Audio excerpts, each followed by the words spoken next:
무대의 환호가 잦아들자 홀은 금세 비어졌습니다.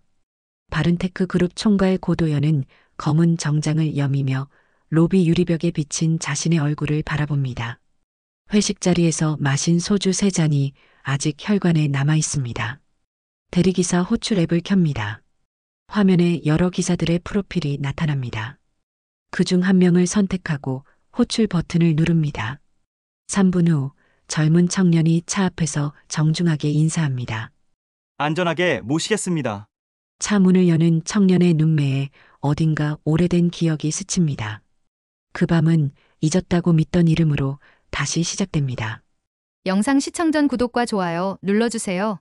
컨벤션 센터를 벗어난 차는 한강을 따라 북쪽으로 향합니다. 청년은 정갈한 네이비 셔츠 차림입니다. 말수가 적고 동작이 단정합니다. 핸들을 잡은 손이 가늘지만 안정적입니다. 가속과 감속이 일정하고 신호를 과장 없이 지킵니다. 뒷좌석의 고도연은 창밖을 바라보며 오늘 행사를 떠올립니다. 수백 명이 모인 컨벤션홀에서 그는 기조연설을 마쳤습니다. 혁신과 상생에 대한 이야기였습니다. 박수가 쏟아질 때도 마음 한편이 공허했습니다. 집에 돌아가면 또다시 혼자일 것입니다. 텅 빈 거실 냉장고에서 나는 윙윙거리는 소리, 그리고 아무도 기다리지 않는 침시. 나이가 어떻게 되나요? 고도연이 룸미러를 통해 청년과 눈을 마주치며 물어봅니다. 28입니다. 청년의 목소리는 또렷하고 예의 바릅니다. 28. 그 숫자가 고도연의 가슴을 송곳으로 찌르듯 아프게 합니다. 숨이 한 박자 멎습니다. 28년 전 겨울이 선명하게 되살아납니다.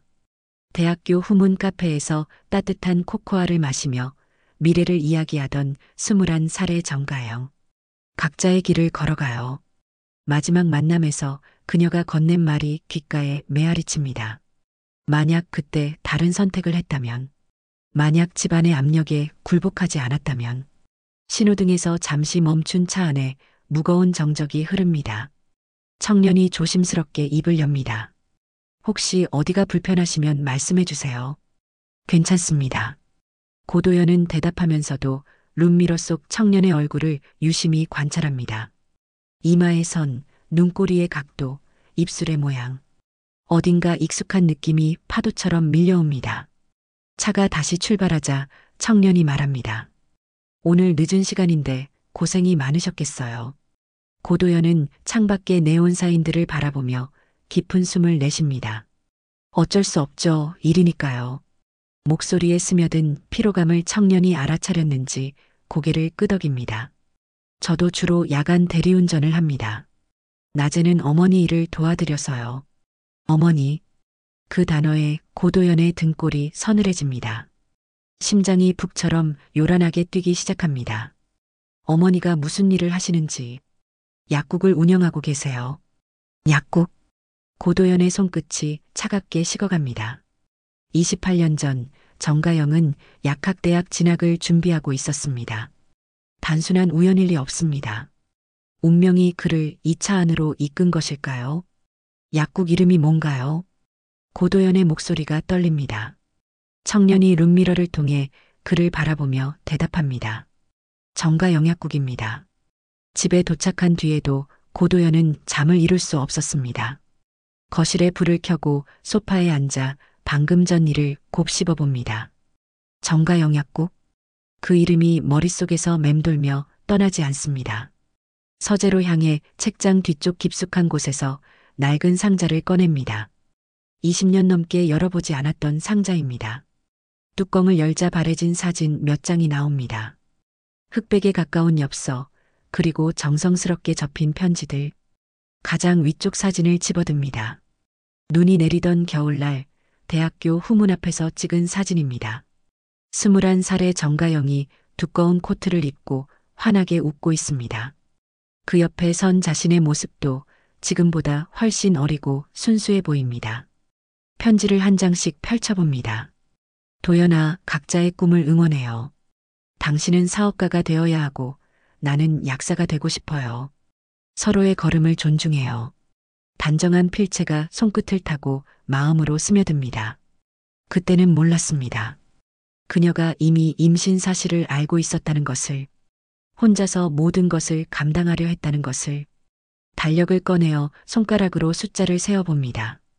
28년 전 겨울에 헤어졌고, 만약 그때 아이가 있었다면 지금 나이는 28. 오늘 만난 청년의 나이와 정확히 일치합니다. 우연이라고 하기에는 너무나 많은 것들이 맞아떨어집니다. 고도연은 핸드폰을 꺼내 대리기사 앱을 엽니다. 오늘 밤 자신을 태워준 기사의 이름을 확인합니다. 정민수, 정가영의 성에 민수라는 이름. 가슴이 쿵쿵거립니다. 손이 덜덜 떨려서 핸드폰을 제대로 잡을 수가 없습니다. 만약 정말 그렇다면 자신은 28년 동안 아들의 존재조차 모르고 살아온 것입니다. 창밖으로 새벽이 밝아오지만 그의 밤은 아직 끝나지 않았습니다. 내일 다시 만나야겠어. 다음 날 저녁 고도연은 일부러 한강변 공원으로 목적지를 설정합니다. 대리기사 앱에서 어제와 같은 기사를 지정 호출합니다. 20분 후 익숙한 네이비 셔츠 차림의 정민수가 나타납니다. 어제에 이어 또 모시게 되네요. 정민수가 정중하게 인사합니다. 차 안에 앉은 고도연은 어제보다 더 긴장됩니다. 목적지까지 가는 30분 동안 무엇을 물어봐야 할지, 어떻게 접근해야 할지 고민이 됩니다. 한강변에 차를 세운 정민수가 말합니다. 여기서 잠시 쉬시려는 건가요? 네, 잠깐 바람 좀 쐬려고요. 고도연이 차에서 내립니다. 정민수도 함께 내려서 차 옆에 기댑니다. 강물이 조용히 흘러가고 건너편 도시의 불빛들이 물 위를 반짝입니다. 어머니 약국은 어디에 있나요? 고도연이 조심스럽게 물어봅니다. 시외 작은 동네에 있습니다. 정가 영약국이에요. 정민수가 대답하면서 강물을 바라봅니다. 어릴 때부터 어머니 혼자서 키워주셨어요. 그 말이 고도연의 가슴을 먹먹하게 만듭니다. 혼자서 아이를 키웠다는 것. 그 모든 어려움을 감당했다는 것. 아버지는? 고도연의 목소리가 잠겨서 나옵니다. 모르겠습니다. 어머니는 아무 말씀도 안 하세요. 정민수의 눈빛이 살짝 어두워집니다. 어릴 때는 궁금했지만 이제는 묻지 않습니다. 어머니가 힘들어 하시는 것 같아서요. 바람이 두 사람 사이를 스쳐 지나갑니다. 고도연은 입안이 바짝 마른 것을 느낍니다. 민수 씨, 네. 만약에 말이에요. 만약에 당신의 아버지가 당신 앞에 나타난다면 어떻게 하시겠어요? 정민수가 고도연을 바라봅니다. 그 눈빛에 의외의 차분함이 담겨 있습니다. 글쎄요. 이제 와서 나타나면 뭐 하겠어요. 28년 동안 없었던 사람인데. 다음 날 새벽 고도연은 사무실에 홀로 앉아 있습니다. 회의실 테이블 위에는 아직 검토하지 않은 보고서들이 쌓여 있지만 한 줄도 눈에 들어오지 않습니다. 어젯밤 정민수의 마지막 말이 계속 귓가에 맴돕니다. 28년 동안 없었던 사람. 그 말이 송곳처럼 가슴을 찌릅니다. 맞습니다. 자신은 28년 동안 없었던 사람입니다. 아이가 첫걸음을 떼는 것도, 학교에 입학하는 것도, 힘든 일로 울고 있을 때도 곁에 있지 않았습니다. 비서가 아침 일정을 정리하러 들어옵니다. 사장님, 오늘 오전 이사회 회의가 있습니다. 일정을 비워주세요. 네. 오늘 하루 모든 일정을 비워주세요. 급한 일이 생겼습니다. 비서가 놀란 표정으로 고개를 끄덕입니다. 고도연은 컴퓨터를 켜고 인터넷 지도를 검색합니다. 정가 영약국? 시외 작은 동네에 있는 그 약국을 찾아봅니다. 1시간 반 정도 걸리는 거리입니다. 갑작스러운 사과는 누군가에겐 변명처럼 들릴 수도 있습니다. 하지만 이 무게를 더 이상 혼자 짊어질 수는 없습니다. 현관을 나서기 전 거실 거울 앞에서 넥타이를 느슨하게 풀며 혼잣말을 합니다. 늦었습니다. 그래도 왔습니다. 차를 몰고 고속도로에 진입합니다. 창밖으로 스쳐 지나가는 풍경들이 빨라질수록 심장은 더 빨리 뛰었습니다. 28년 만의 재회가 기다리고 있습니다. 약국 앞에 도착하자 작은 간판이 눈에 들어옵니다. 정가영 약국. 간판 아래 유리문 너머로 희미한 불빛이 보입니다. 고도연은 차에서 내려 깊숙이 숨을 들이마십니다.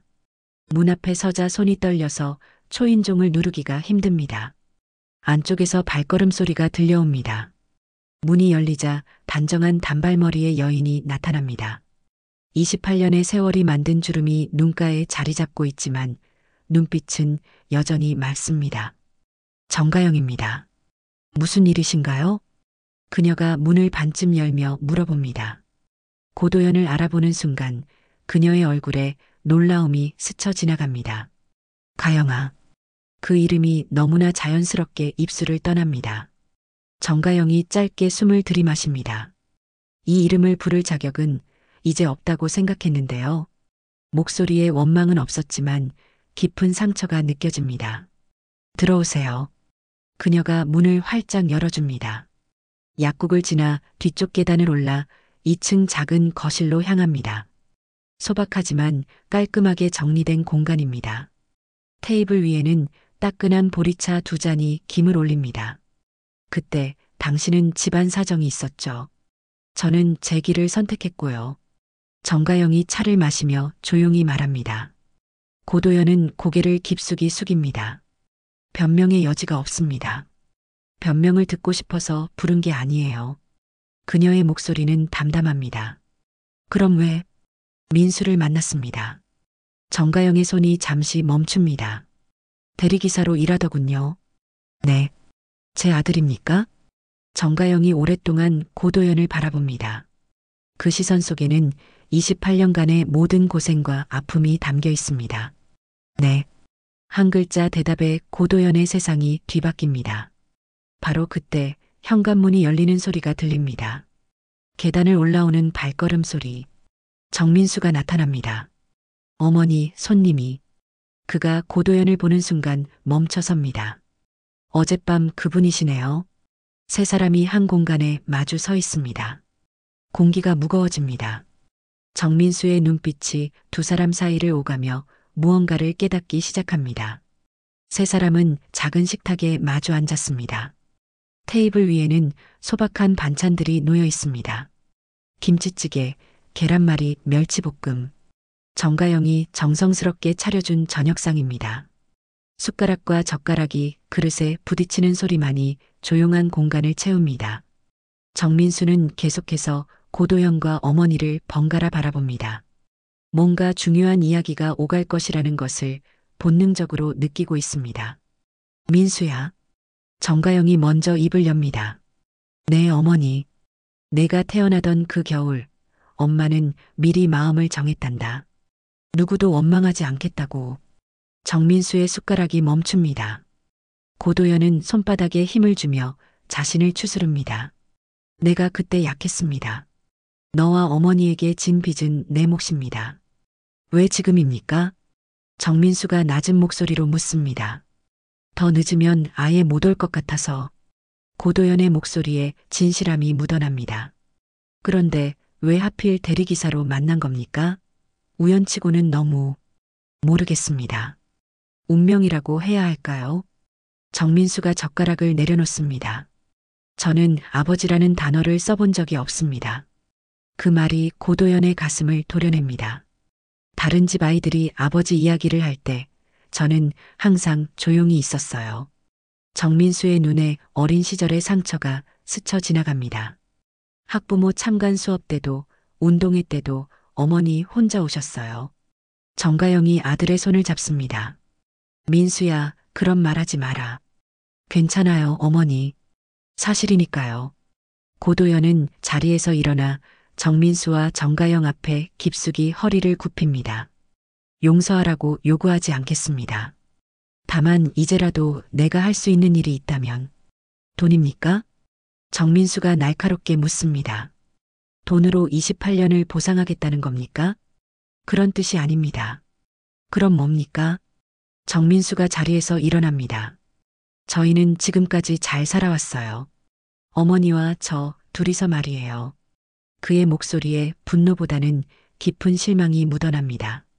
갑자기 나타나서 아버지 행세를 하려고 하시는 건 아니겠죠? 바로 그때 아래층에서 급한 발걸음 소리가 들립니다. 누군가 계단을 뛰어 올라옵니다. 동네 상인회 회장인 김 씨가 숨을 헐떡이며 나타납니다. 사장님, 큰일 났어요. 무슨 일입니까?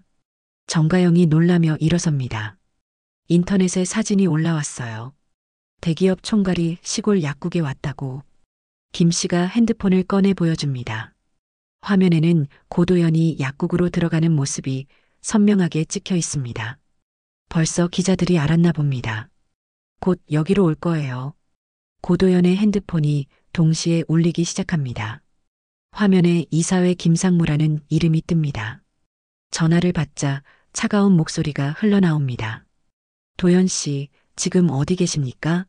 긴급 이사회를 소집해야겠습니다. 개인사가 경영 판단에 영향을 미치면 곤란하지 않겠습니까? 정가영이 핸드폰을 바라보며 말합니다. 이 집은 아이가 쉬는 곳입니다. 고도연이 전화를 끊고 정가영을 바라봅니다. 내가 감당하겠습니다. 여기까지 번지게 하지 않겠습니다. 정민수가 창문으로 다가가 밖을 내다봅니다. 멀리서 카메라를 든 사람들이 접근하고 있습니다. 책임을 묻는다면 저에게 묻지 마세요. 정민수가 돌아서며 말합니다. 저는 그냥 오늘 저녁을 먹고 있을 뿐이에요. 현관 밖에서 카메라 셔터 소리가 연달아 터지기 시작합니다. 다음 날 오전 바른테크 그룹 본사 회의실의 공기는 차갑게 식어 있습니다. 대형 모니터에는 주가 그래프가 미세하게 하락한 모습이 보입니다. 이사들의 표정은 모두 굳어 있습니다. 사퇴를 검토하시는 게 좋겠습니다. 김상무가 차가운 목소리로 말합니다. 개인사와 회사 업무를 분리하지 못한 책임이 있지 않겠습니까? 다른 이사들도 고개를 끄덕입니다. 고도연은 자리에 서서 깊숙이 고개를 숙입니다. 잘못은 제 개인 삶에 있습니다. 회사에 피해가 가지 않도록 최선을 다하겠습니다. 어떻게 하시겠다는 겁니까? 오늘부터 모든 대외 업무를 부사장에게 위임하겠습니다. 회의실에 정적이 흐릅니다. 당분간 공식 석상에는 나서지 않겠습니다. 고도연이 회의 자료를 정리하며 말합니다. 대신 내부 업무에 더 집중하여 회사 발전에 기여하겠습니다. 결정을 마친 고도연은 회의실을 나섭니다. 복도를 걸으며 엘리베이터를 기다리는데 뒤에서 발걸음 소리가 들립니다. 돌아보니 정민수가 서 있습니다. 어제와 달리 깔끔한 정장을 입고 있습니다. 제법 어깨가 펴져 보입니다. 어떻게 여기까지? 어머니와 상의했습니다. 정민수가 차분하게 말합니다. 한 걸음은 내디뎌 보자고요. 엘리베이터 문이 열리고 두 사람이 함께 탑승합니다. 다만 조건이 있습니다. 정민수가 층수 버튼을 누르며 말합니다. 로비로 내려가는 동안 고도연은 그의 다음 말을 기다립니다. 엘리베이터 문이 열리자 정민수가 또렷하게 말합니다. 비밀은 이제 끝입니다. 창밖으로 비가 소리 없이 내리기 시작합니다. 당당하게 아버지와 아들로 살아가는 겁니다. 숨기지 말고요. 고도연의 눈에 처음으로 희망의 빛이 스며들기 시작합니다. 그로부터 석 달이 지났습니다. 언론의 관심은 점차 다른 곳으로 향했고 바른테크 그룹의 주가도 안정을 되찾았습니다. 고도연과 정민수의 만남은 더 이상 비밀이 아니었습니다. 매주 금요일 저녁 고도연은 정가 영약국으로 향합니다. 처음에는 어색했던 식사 자리도 이제는 자연스러워졌습니다. 오늘도 세 사람은 소박한 저녁상을 앞에 두고 앉아 있습니다. 민수야, 대리운전은 언제까지 할 생각이냐? 고도연이 조심스럽게 물어봅니다. 당분간은 계속할 예정이에요. 어머니 약국 일도 도와야 하고요. 정민수가 김치찌개를 한 숟가락 떠먹으며 대답합니다. 회사에 들어오는 건 어떠냐? 아직은 아니에요. 정민수가 고개를 젓습니다. 제 힘으로 뭔가 해보고 싶어요. 아버지의 도움 없이요. 그 말에 고도연은 아무 말도 하지 않습니다. 다만 고개를 끄덕일 뿐입니다. 정가영이 반찬을 더 가져다 놓으며 말합니다. 이제 서로를 알아가는 시간이 필요해요. 급할 것 없어요. 식사를 마친 후 세 사람은 약국 앞 작은 벤치에 나란히 앉습니다. 저녁 공기가 선선합니다. 아버지, 정민수가 처음으로 그 단어를 입에 올립니다. 고도연의 가슴이 뭉클해집니다. 네. 28년이라는 시간을 단숨에 채울 수는 없을 거예요. 그렇겠지요. 하지만 앞으로의 시간은 함께 만들어갈 수 있을 것 같아요. 고도연이 아들의 어깨에 조심스럽게 손을 올립니다. 처음으로 나누는 아버지와 아들의 스킨십입니다. 정가영이 두 사람을 바라보며 미소를 짓습니다. 이제야 진짜 가족이 된 것 같네요. 하늘에는 별들이 하나둘 모습을 드러냅니다. 다음 주에는 성묘를 함께 가면 어떨까요? 고도연이 제안합니다. 할아버지, 할머니께 민수를 소개해드리고 싶어요. 정민수가 고개를 끄덕입니다. 좋아요. 그분들께도 인사드리고 싶어요. 약국 간판의 불이 따뜻하게 세 사람을 비춥니다. 28년 만에 다시 만난 가족의 첫걸음은 이렇게 시작되었습니다. 거창한 화해나 극적인 상황은 없었습니다.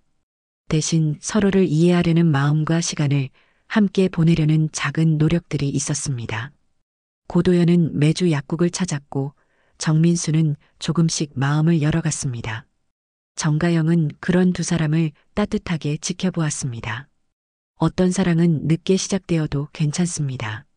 어떤 가족은 오랜 시간이 지나서야 완성되기도 합니다. 그날 밤 집으로 돌아가는 고도연의 마음은 한결 가벼웠습니다. 더 이상 혼자가 아니었습니다. 기다리는 사람들이 있었고 함께 만들어갈 미래가 있었습니다. 핸드폰에 정민수에게서 온 문자가 도착합니다. 아버지, 안전하게 들어가세요. 다음 주에 또 만나요. 고도연이 미소를 지으며 답장을 보냅니다. 고마워. 푹 쉬어라. 창밖으로 도시의 불빛들이 따뜻하게 반짝입니다. 오늘 사연은 여기까지입니다. 구독과 좋아요 부탁드리고 오늘도 행복한 하루 보내세요. 감사합니다.